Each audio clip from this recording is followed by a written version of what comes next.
Let's move on to the year turn 3.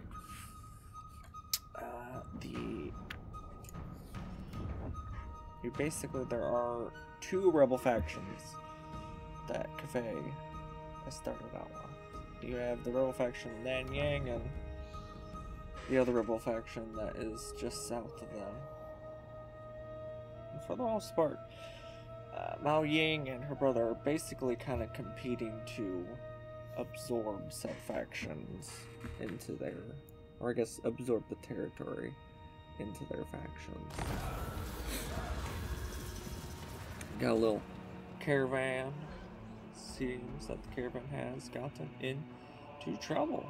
Well, I guess not so much trouble, just gotta pick between, do you want ogres or do you want crossbowmen?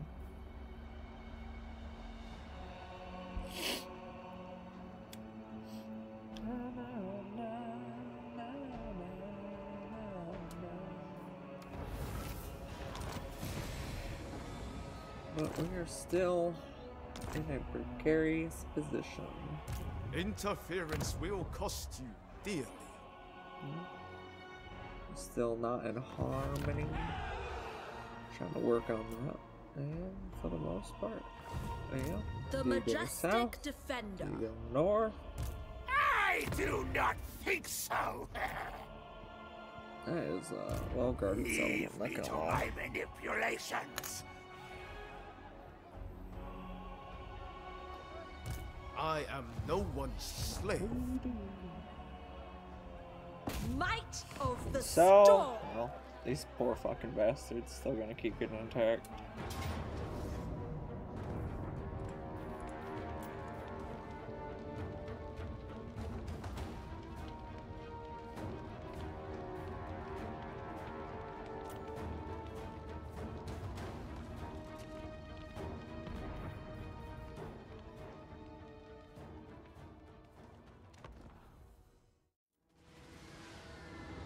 And Mao Ying duty to defend Cathay on any front from which it is threatened.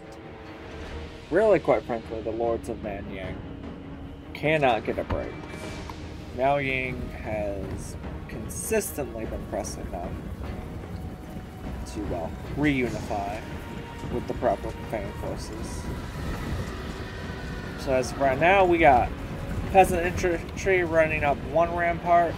I believe the more elite troops, and Mao Ying just transforming into a dragon, running up the other rampart. Got the Celestial Dragon Guard coming up here so that they can take the fight to the enemy, confronting the enemy forces on one location, rather than attempting to spread out their armies. Or spread out their army. Mao Ying's just gonna brute force up these 2 ramparts as her blimp continues to fire upon them. But once again, the city doesn't really have any hope of holding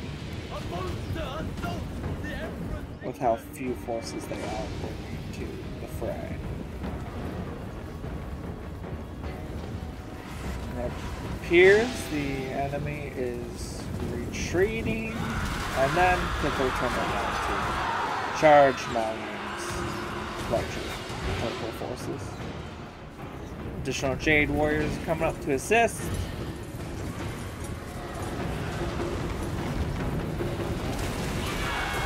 I don't know if that was intentional or those men were trying to run away and simply ran into those Jade Warriors.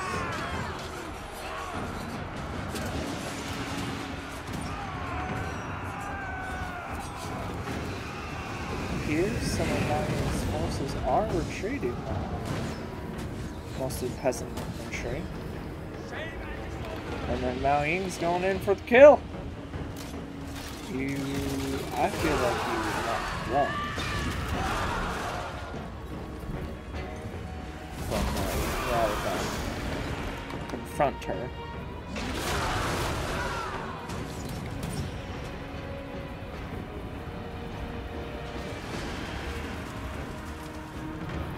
But while she deals with them, her peasants are, I believe, attempting to attack this. I'm not entirely sure what's going on here.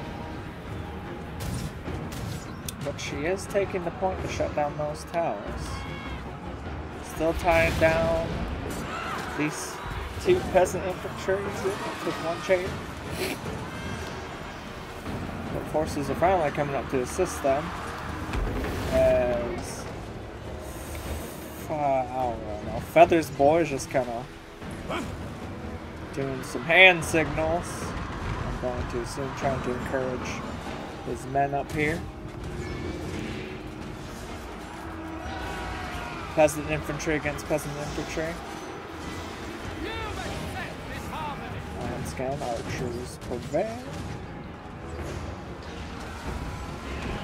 Ying's still dealing with those Jade Warriors over there.